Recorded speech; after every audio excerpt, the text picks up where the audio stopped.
सुनो जी, आज खाने में क्या बनाऊं? आलू है? नहीं है। पनीर है? नहीं है। मटर है? नहीं है। गोभी है? नहीं है। बैगन है? नहीं है। टमाटर है? नहीं है। ताला है? हाँ वो है। तो एक काम कर, साड़ी किचन में ताला लगा दे, कुछ मत बना कमीनी।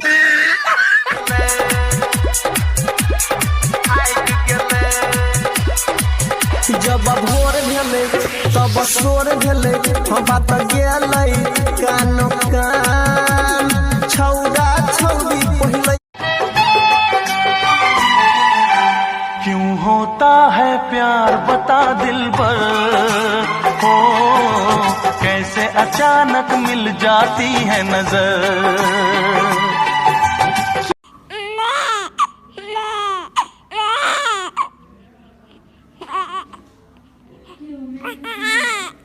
Female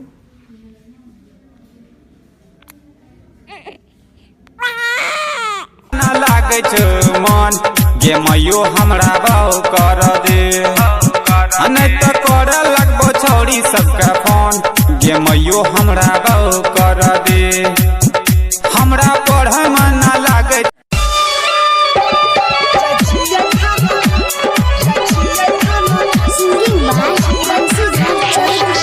JK Yadav Films. हमर सैया दल के मोबाइल की नोकिया से हो छीन लेले सस भई खकिया, जाय छी